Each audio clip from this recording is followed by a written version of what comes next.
সিনেমার শুরুতেই কিপার নামে এমন একটি দানবের কথা বলা হচ্ছে যে প্রতি 23 বছর পর 23 দিনের জন্য জেগে থাকে। কিপার নিজেকে অমর করার জন্য 23 দিন মানুষকে শিকার করে খায়। সিনেমা এই কথাগুলো বলেই শুরু হয়। 23 বছর পর কিপার আবার জেগে উঠেছে। তার জেগে ওঠা 22 দিন হয়ে গেছে। তার মানে দানবটির কাছে শুধু আজকের রাতে আছে। সিনেমার শুরুতেই বিলি নামের একজন বাচ্চাকে দেখানো হয়। ফসলি জমি থেকে সে পশু পাখি দূর করে রাখার জন্য কাকতাড়ুয়া লাগাচ্ছিল।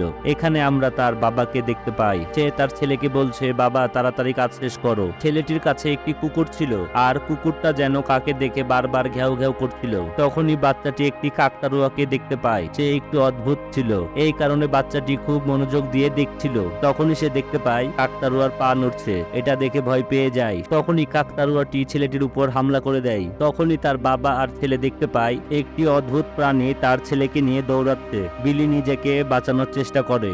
দেখতে দেখতে প্রাণীটি বাচ্চাটিকে নিয়ে আকাশে উড়ে যায়। তার বাবা এবং ভাই অবাক হয়ে যায়, কিন্তু কিছু করার থাকে না। পরের দিন আমরা ছাত্র ভর্তি একটি বাসকে দেখতে পাই। এখানে আমরা স্কট নামের একটি ছেলেকে দেখতে পাই। ছেলেটি অনেক বিরক্ত ছিল। তখনই বাসের টায়ার লিক হয়ে যায়। এই কারণে কোচদের অনেক সমস্যা হয়, কারণ এই রাস্তাটি ছিল গ্রামের ভিতরে, শহর থেকে অনেক দূরে। এমনকি ফোনের সিগন্যাল সেখানে ছিল না। মেয়ে ড্রাইভারটি যখন টায়ার চেক করে, তিনি তখন দেখতে পায় যে এটি একটি ধারালো চাকু দিয়ে করা হয়েছে। তারা এই অদ্ভুত চাকুতে একটি দাঁতের চিহ্ন খুঁজে পায়। বাসের রেডিওতে খবর চলছিল। রেডিওতে সবাই শুনতে পায় গির্জা থেকে 300টি কঙ্কাল পাওয়া গেছে। এসব লাশের বয়স 200 বছরের বেশি। এই খবর শুনে বাসে থাকা সবাই অনেক ভয় পেয়ে যায়। এরপর ড্রাইভার এসে ওয়াকিটকির মাধ্যমে সাহায্য চায়, কিন্তু সে কোনো সাড়া পাচ্ছিল না। অন্যদিকে 3 জন ছাত্রী একসাথে ধূমপান করছিল। এ সময় একটি কোচ এসে তাদেরকে এই কাজ করতে দেখে নেয়। তারা পিছনে সিগারেটটি লুকিয়ে নিয়েছিল। অন্যদিকে কোচ কিন্তু জানতো তারা ধূমপান করছে, তাই তিনি শুধু বলে এটি একটি ক্যান্সারের কারণ। এই কথা বলে সে এখান থেকে চলে যায়। এই সময় মেয়ে ড্রাইভারটি তাদের সঙ্গে ধূমপান করে। কিছুক্ষণ পরে সে সিদ্ধান্ত নেয় তারা অতিরিক্ত টায়ার ব্যবহার করে যাত্রা শুরু করবে। এর কারণে সবাই বাসে উঠে যাত্রা শুরু করে। অন্যদিকে আমরা জ্যাক নামের একজনকে দেখতে পাই। সে ক্রিপারকে মারার জন্য অস্ত্র তৈরি করছে, কারণ সে তার ছোট ছেলের প্রতিশোধ নিতে চায়। রাত নামার সাথে সাথে পাশে থাকা একটি ছাত্রী স্বপ্ন দেখতে শুরু করে। স্বপ্নে সে একটি ছেলেকে দেখতে পায়, যাকে সিনেমার প্রথম পর্বে দেখানো হয়েছিল। প্রথম পর্বটি অতটা ভালো না হয় আমি দ্বিতীয় পর্বটি আপনাদের সঙ্গে শেয়ার করছি। ছেলেটি মেয়েটিকে বলছিল তোমাদের বাসের দিকে একটি ক্লিপার আসছে। তখনই ক্লিপার তাদের বাসের উপর আরেকটি চাকু ছুঁড়ে মারে। এই কারণে আরেকটি টায়ার লিক হয়ে যায়। পরে মেয়ে ড্রাইভারটি সবাইকে বাস ফেরার নির্দেশ দেয় আর প্রত্যেককে সাহায্য করতে বলে। তখনই কোচ রাস্তায় আগুন জ্বালিয়ে রাখে তাদের সাহায্যের জন্য।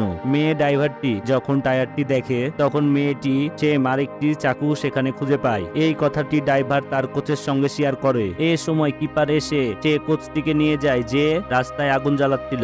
এই সময় কেউ বুঝতে পারেনি কি হয়েছিল। মেয়ে ড্রাইভারটি তাড়াতাড়ি করে সকলকে বাসের ভিতরে যেতে বলে। এরপর কিপার মেয়ে ড্রাইভারটিকে নিয়েও চলে যায়। একজন ছাত্র এগুলো দেখে ভয় পেয়ে যায়। কোচ জিজ্ঞাসা করলে তিনি বলেন একটি উড়ন্ত পাখি তাকে নিয়ে গেল।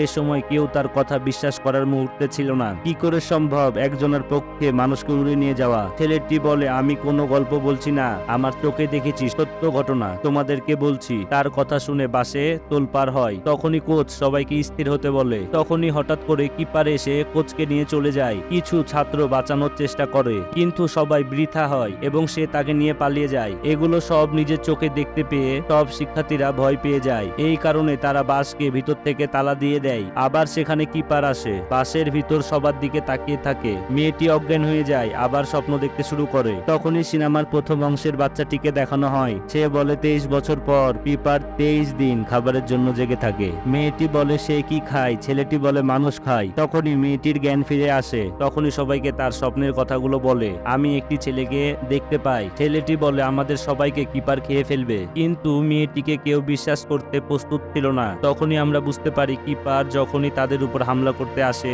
মেয়েটি স্বপ্নের আগে সেটি বুঝে যায়। অন্যদিকে জ্যাক ও তার ছেলে গাড়ির পাশ দিয়ে যাচ্ছিল। তারা দেখতে পায় এই গাড়ির অবস্থা খুবই খারাপ। এটা দেখে তারা বুঝতে পারে যে এ সমস্ত কিছুর জন্য কিপার দায়ী। তখনই সে অকিটকি ব্যবহার করে সাহায্যের জন্য ডাকে। পাশে থাকা ছাত্রগুলো জ্যাককে পুলিশ ভেবে সাহায্য চাচ্ছিল। ছেলেটি তখন বলে, একটি ভয়ঙ্কর প্রাণী আমাদেরকে মেরে ফেলবে, আমাদেরকে রক্ষা করুন। এই কথা শুনে জ্যাক ছাত্রদের কাছে যাওয়ার প্রস্তুতি নেয়। অন্যদিকে কিপার একজন ছাত্রের মাথা ধরে আর তাকে নিয়ে চলে যাচ্ছিল, কিন্তু একটি মেয়ে কিপারের চোখে রড ঢুকিয়ে দেয়। এই কারণে সে ছেলেটিকে ছেড়ে চলে যায়। কিপার তার মাথা থেকে রড বের করে। তার মাথার অর্ধেক অংশ সে রড দিয়ে বেরিয়ে আসে, কিন্তু সে এখনো মরেনি। সে পালাতে গিয়ে বাসের ছাদে ধাক্কা মারে। এটা দেখে ছাত্ররা মনে করে স্কিপার মারা গেছে। অন্যদিকে বাসের ছাদটা একটু ভেঙে গেছে। সেখান থেকে স্কিপারের একটি ডানা দেখা যাচ্ছিল। তখনই একটি ছেলে এই ডানাগুলো নিয়ে মজা করতে শুরু করে। হঠাৎ ক্লিপার তার মাথা চেপে ধরে আর তার মাথা থেকে শরীর বিচ্ছিন্ন করে দেয়। কিপার তার শরীর থেকে মাথা বিচ্ছিন্ন করে নিয়েছে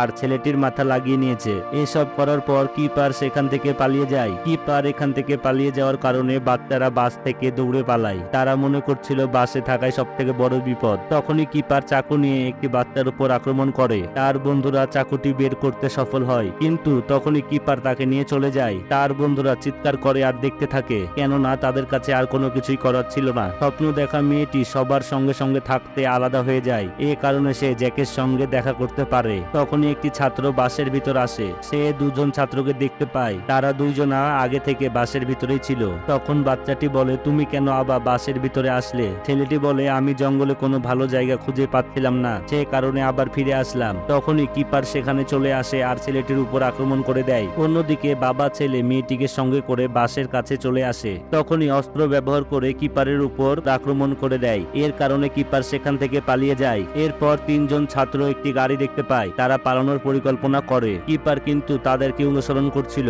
ছাত্রটি গাড়িটি ব্রেক করে। তখনই কিপার গাড়িটির সঙ্গে ধাক্কা খায়। এই ঘটনায় দুইটি ছেলে বেঁচে গেলেও একজনের পায়ে আঘাত লাগে। অন্যদিকে কিপারের একটি পা ও একটি হাত আহত হয়েছে। এর ফলে সে লোকটিকে মেরে ফেলতে চেষ্টা করে, যাতে করে সে শরীরের অঙ্গ প্রত্যঙ্গ পুনরায় তৈরি করতে পারে। কিন্তু ঠিক সময় জ্যাক এসে তার মাথার উপর রড চালিয়ে দেয়। এর কারণে কিপার অনেক দূরে গিয়ে পড়ে। সাথে সাথে কিপার মাথা থেকে রডটি বের করার চেষ্টা করে। তখনই জ্যাক কিপারের উপর আক্রমণ করতেই থাকে, কেননা সে তার ছোট্ট ছেলেকে হারিয়েছে। কিন্তু তবুও সে মরে না, ঘুমিয়ে থাকে, কারণ আজকে 23তম দিন ছিল। আমরা জানি সে 23তম দিন পর্যন্ত জেগে থাকে। তখনই মেয়েটি তাদেরকে বলে সে 23 বছর পর আবারও জেগে উঠবে, সে এখনো মারা যায়নি। এরপর আমরা 23 বছর পরের একটি দৃশ্য দেখতে পাই। তখনই কিছু ছেলে জ্যাকের বাসায় কিপারকে দেখতে আসে, কিন্তু সেখানে শুধু তার কঙ্কালই ছিল। এরপর আমরা জ্যাককে দেখতে পাই, সে অনেক বুড়ো হয়ে গিয়েছে। তখনই আমরা জানতে পারি কিপার 3 দিন পর জেগে উঠবে এবং জ্যাক এই কারণে অপেক্ষা করছে। কিপার যখন জেগে উঠবে সে আবারও তার অস্ত্র দিয়ে তাকে আঘাত করবে আর মেরে ফেলবে। এই কারণে জ্যাক এখনো বসে আছে। এটা থেকে বোঝা যায় একটি বাবা তার ছেলেকে কতটা ভালোবাসে। সিনেমাটি এখানেই শেষ হয়ে যায়। ধন্যবাদ।